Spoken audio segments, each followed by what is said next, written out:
Good morning. Thank you all for joining us this morning. You all ready to get started? Yeah, all right. So we're here for the same reason you are. We're here because Manuel Paez Teran's family wants answers, and we are not getting any answers. There's no way for us to provide that to you. We have an autopsy. Brian Spears from our office will be talking to you about the contents of that autopsy. But you are not going to find the answers that you want in that autopsy. It is not enough for us to work backward from it to figure out what happened. The only people who know what happened in the forest that day are the officers who were present and the GBI who was investigating. The GBI has repeatedly declined to meet with us, to talk to us, or to present any evidence to us. In fact, they have also prevented the release of information by the City of Atlanta. After the City of Atlanta began releasing videos of the day they were clearing the forest, the City of Atlanta stopped. And the reason they stopped is because the GBI told them to. We have filed a lawsuit concerning the refusal of the city to provide records on an ongoing basis. Wingo Smith from our office will talk to you about that momentarily. The family is here yet again. We were here last month, we're here this month, seeking answers. Imagine your child was killed by the police under suspicious circumstances, and imagine the police will tell you nothing. What suspicious circumstances? Just to give context to everything that will follow here. The forest was being cleared in an unprecedented crackdown against protesters. The police went to the forest that morning planning for violence. You can see it in the City of Atlanta videos. They formed firing squads, multiple officers with weapons drawn. It was a powder keg, and the moment there was a lapse in judgment on anyone's behalf, there would be death. That was what was guaranteed when they were clearing the forest of these peaceful protesters. To that point, no one had injured a law enforcement officer. No one had attacked a law enforcement officer. And yet they went to clear the forest of sit-in protesters at gunpoint. They did reconnaissance on the site. It was a planned operation, yet no one had a body camera when they shot Manuel, or so we are told. We are asking for the immediate release of all information from the GBI rather than the selective release that we saw in the immediate aftermath of the shooting. The GBI had no problem putting its weight behind its narrative, and then, after its narrative was released, invoking the investigation. Doesn't make sense. I understand the need for integrity in an investigation. I understand not wanting witnesses to hear what other witnesses have said or to see all of the videos before they're asked questions. But once you release what the official narrative is, the investigation is tainted already. Now they have had plenty of time, and we have nothing. The larger context of this unprecedented crackdown is the domestic terrorism charges and the use of the state's force to quell dissent. This is an alarm. This is terrifying. People are sitting in the DeKalb County Jail right now who have no factual basis for the charges against them, at least none that have been articulated, simply because they were charged with domestic terrorism. None of the people in the jail right now have an allegation that they threw a Molotov cocktail, that they lit a construction equipment on fire, that they shot off fireworks. None of the allegations we heard were specific to any person, and yet we have 21 people in the DeKalb County Jail denied bond. This is continuing. This is ongoing. This is intimidation by the state against dissent. But we are here today to focus on Manuel's case and Manuel's family, but that is the context in which this family is suffering. Watching the state use all of its power, watching local, state, federal, county, city government in lockstep. It is a terrifying alignment of power. And I hope that you all will ask these questions before this power spreads to other issues. Is this what Cop City is going to bring to our city? Is this the type of policing that they will be training for raids, to serve arrest warrants at gunpoint and group meetings? Do they want us to be scared? Because people are scared. The family is scared. We want them to know what happened to their child. With that, I will turn it over to my partner, Brian Spears, who will talk about the results of the autopsy, and then we'll hear from Wingo Smith, who will talk about the open records lawsuit that we filed, and then the family will all make a brief statement. They will not be answering questions. If you have questions at the end, we'll be happy to field those to the extent we can.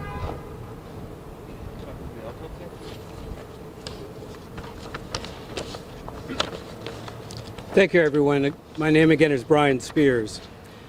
Today we continue to search for the facts surrounding the death of Manuel Paez Teran. As we explained in our first press conference on February the 6th, the DeKalb County Medical Examiner's Office conducted the first autopsy. That's an autopsy which has not been released, and the family has had no access to it. On January the 31st, at the request of the family, forensic pathologist Dr. Chris Sperry conducted a second autopsy. Today we released the whole autopsy report. Copies of it are being distributed now, and if we run out of the copies, we'll provide more. We are here today to talk about what we learned from that autopsy and demand the release of the investigation conducted by the Georgia Bureau of Investigation. What did we learn from this autopsy? We learned that Manuel died from multiple gunshot wounds. We knew that already. Manuel was shot so many times and by different firearms that the tracks of the bullets running through the body converge and intersect. That means that the same parts of his body were shot by different officers. The autopsy identifies 14 separate gunshot injuries. Manuel was shot in the head through his right eye, in the left upper chest, in the abdomen, in his arms, and in their legs. The hands were all shot up. According to the autopsy, the wounds indicate that Manuel's left arm and hand were raised when Manuel was shot, with the palm facing the front of the body. Manuel's right forearm and right hand were also shot. The gunshot to the head would have killed them instantly, but probably, in the words of the report, not before they were able to raise their hands and arms in front of their body, like that. Manuel's legs were shot with shotgun slugs and probably buckshot, leading to the conclusion that two different shotguns were fired at Manuel before they died.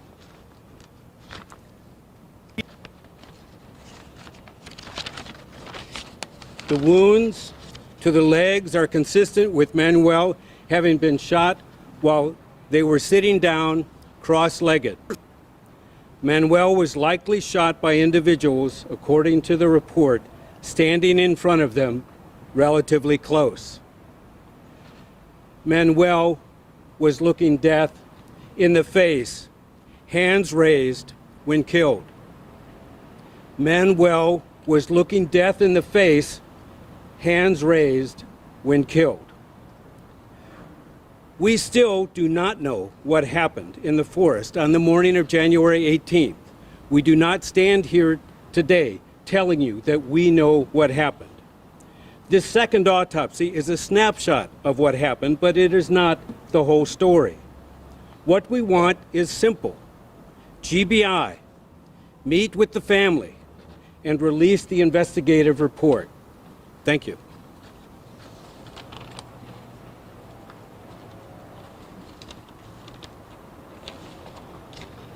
Good morning.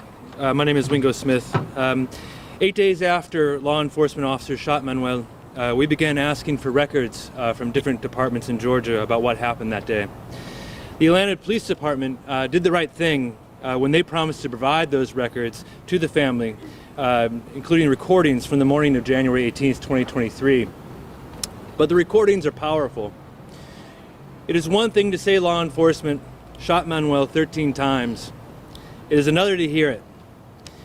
Those recordings caught fire, and as you know, reporters and others began listening to the recordings, to the shots, and to what the officers said as it happened. And some of what those officers said was inconvenient for the Georgia Bureau of Investigation. It raised questions about the only information the GBI had released to that point about the investigation, and the narrative that the GBI was building that Jeff talked about earlier. When inconvenient information came to light, the GBI decided to interfere with the Atlanta Police Department. It wrote the APD a letter asking it to stop releasing videos and other material related to what happened that morning. Mind you, the GBI, as we've already discussed, had no problem releasing selected videos, even from the arrest last week on March 5th. Within 24 hours of those arrests, and had no problem releasing other information about Manuel that they said conformed to the narrative that they were putting forth.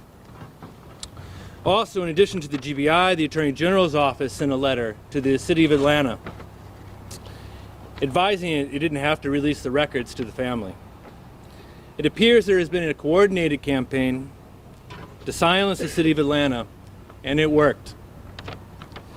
The APD then refused to release the rest of the recordings in its possession to the family or to the media. Manuel's family deserves answers. They need answers to what happened that day. And it is our job to try and get the information that is necessary to find those answers. So when the GBI intervened and the City of Atlanta stopped providing the records that they were promised to provide, we had no choice but to file a lawsuit to secure those records under the Georgia Open Records Act. Without truth, there can be no reconciliation. Without truth, there can be no justice. Without truth, this family can find no peace. We ask the APD to release the rest of the recordings in its possession.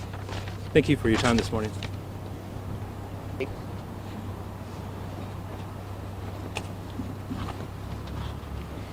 My name is Belkis Teran.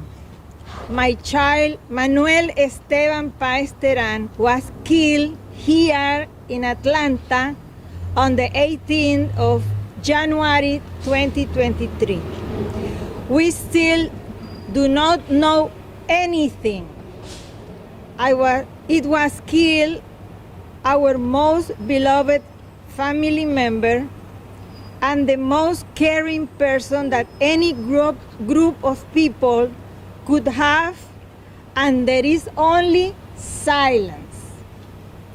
Manuel loved the forest, gave them peace.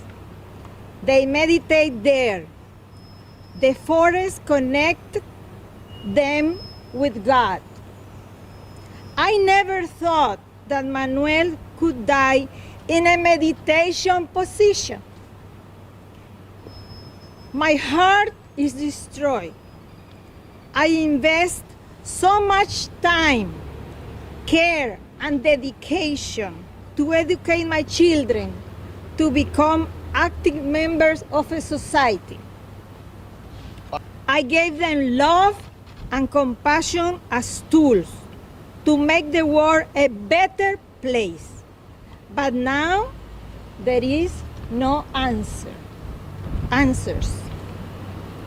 I try to be strong, to continue Manuel's legacy, for the love of my family and for all those love Manuel. I want answers for my child homicide. I'm asking for answers to my child homicide. I am suffering for my right to this answer, and that I have not been given, and I deserve answers. Thank you.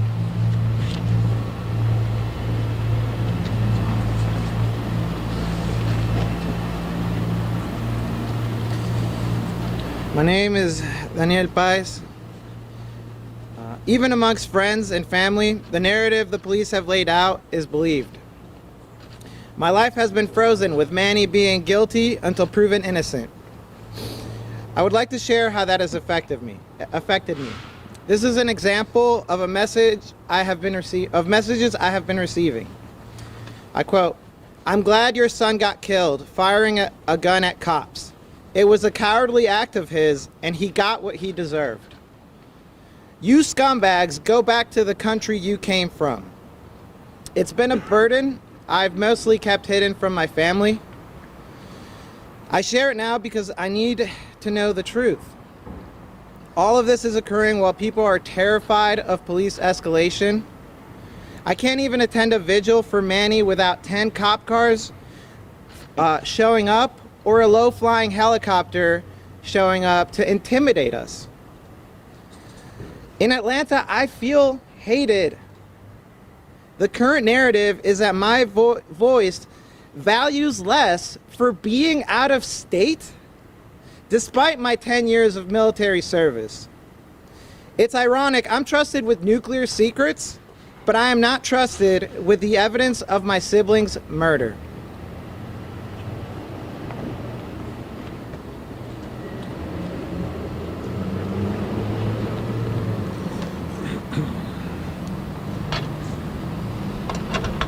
I'm going to start reading just one verse of the Bible.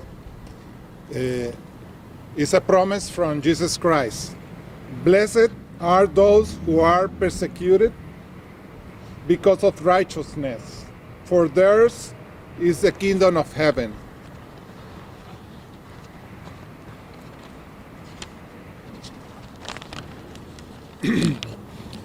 As father of Manuel Paez Teran, we have received two narratives from authorities about the assassination of my child.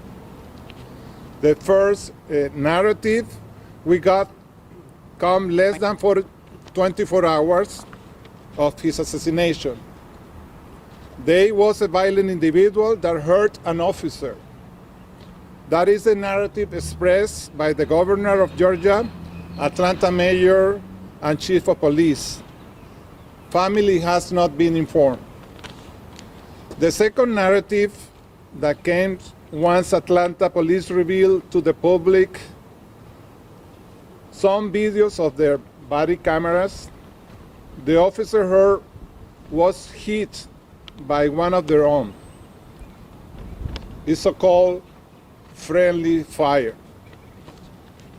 In other words, one still unknown officer was hit by one friendly fire shot, and my child was hit by 14 unfriendly, nasty, and violent shots.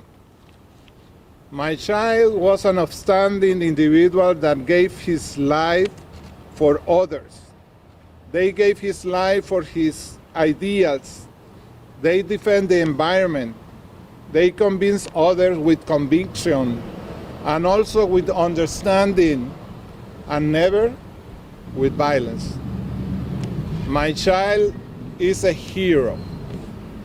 Manuel was loved in life. My child, now more than ever, is loved by thousands of communities, not only in Georgia, not only in all United States of America, but also the world. Do not get surprised that people from different states of the Union, indigenous communities, and several countries of the world are coming to Atlanta to give their support for the first environmental activist assassinated in Atlanta, state of Georgia, United States of America. This multitude of people that support us as a family and cry with us as one, they are not terrorists. Georgia Bureau of Investigation, GBI, stop manipulating the information about my son's assassination. You keep us, the family, the community, and the world in total dark about what happened at the forest in January 18, 2023. I have a different narrative about my son. He is a hero.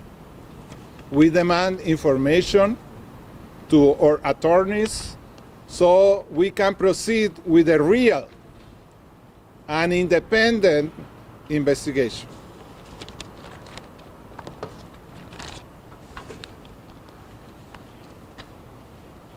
If anyone has any questions, we're happy to field them to the extent we're able. Yes. The gun that Toruguita allegedly had, do police have that type of gun and that type of bullet also? It's not something that we can answer at this point. That caliber of weapon, yes, but we don't know exactly what gun was used by each police officer. Was this the only autopsy that you guys that was independent of the family that they conducted, or did you guys conduct more than one? This is the only one. So the GBI or the DeKalb counties and then your guys? Correct. And you guys received a copy of DeKalb counties? DeKalb County has not released a copy of the autopsy to the family. It's been reported that Manuel was the first climate activist that was killed in U.S. history. I'd love for you guys to speak to the significance of that. I know his father just spoke a little bit about it, but I'd love for you guys to comment on it. Well, I think the best way to answer that is that regardless of whether he was the first, it's one that we have to know the truth about.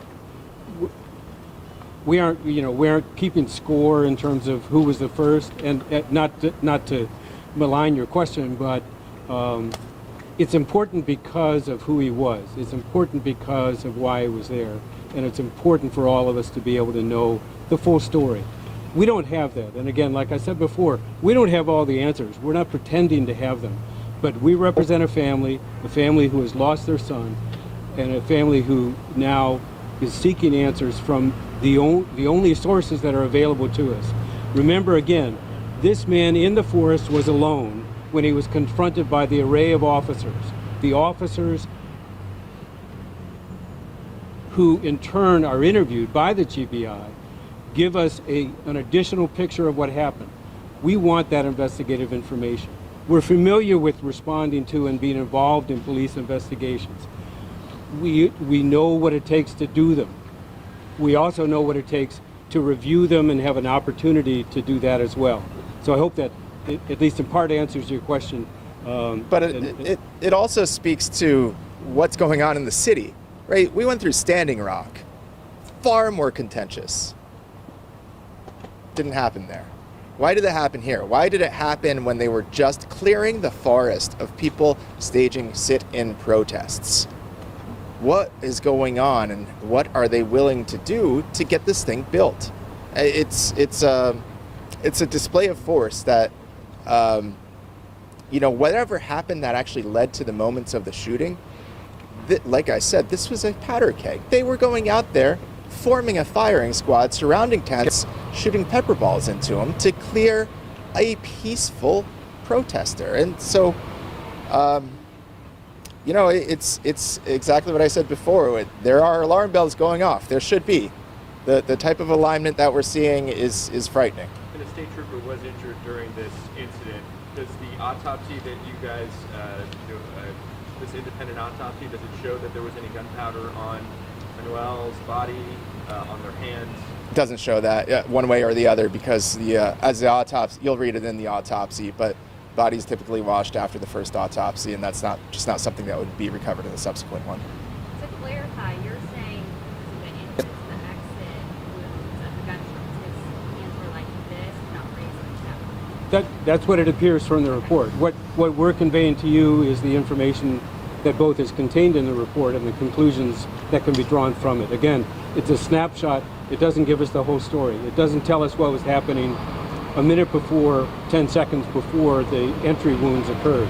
We just know that that's how he was positioned at the time that certain wounds were inflicted on his body. It's something that without the context of witness statements, law enforcement detailing how they were positioned, where the shooters were, and other information, without that, we can't offer full context. Can you share more details about who conducted the autopsy? Dr. Chris Berry conducted the autopsy. Dr. Chris Berry used to head up the Division of Forensic Sciences for the Georgia Bureau of Investigation, otherwise known as the State Medical Examiner. He held that position for a number of years. He's now in private practice and conducts autopsies throughout the country.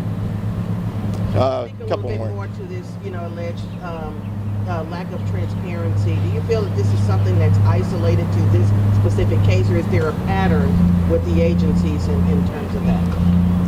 Oh, I think there's an ongoing problem in every government with a lack of transparency. That's nothing new. I'm not sure if your question specifically pertains to this. Do you feel that it's more heightened in this particular? Absolutely. I mean, if you want to see a lack of transparency, review the arrest warrants for the people who are charged with domestic terrorism. And what you find is a complete lack of a factual basis for each individual charge. We don't charge people with, guilt by association is not a thing. So the lack of a willingness to even detail a factual basis for destroying many people's lives who are denied bond and are sitting in the DeKalb County Jail right now is the quintessential lack of transparency. If there's a basis for this, if there's a basis for domestic terrorism charges, if there is a wide-ranging conspiracy among activists to do actual violence, that is something the community needs to know about right away. And I hope that if that did exist, they would tell us that right away. But they haven't. So I assume it doesn't exist.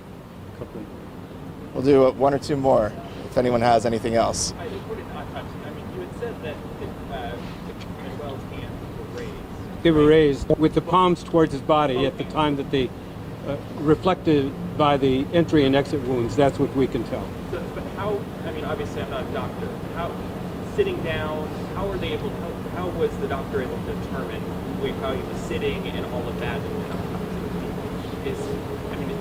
When you read, we've handed you the autopsy report that we have. The entry and exit wounds on the legs reflect that he was seated and cross-legged. If there's if there was video cameras that shows us something more, great. That's a conclusion that could be drawn, though, from the proximity of the legs and the entry and exit wounds, just as with the hands. So that's the information we have, and those are conclusions that are drawn from it. Obviously, we haven't seen the DeKalb County report yet. Right. Most stations have asked for it. If it contradicts what this report says, what would you draw from that? We'd have to figure it out. I welcome additional information. It's as simple as that. I welcome additional information. Because the second autopsy was not the first autopsy, it could not and did not involve the removal of the projectiles, for example. It did not and could not involve the removal of certain gunpowder deposits that might have been placed on the body. It could not and did not, our autopsy could not and did not reflect whether or not certain of the bullets were fired through the fabric of the tent in which he was positioned. We can't know that. If the first autopsy would have additional information, then we welcome it. So, one more question. And just for clarification, again, I'm not a doctor, so I don't know. Are autopsies subjective by whoever's conducting them? Could it depend on who's looking at it? Can they determine? That's got to depend on the person. I don't know how to answer that. Just to be honest with you, I'm telling.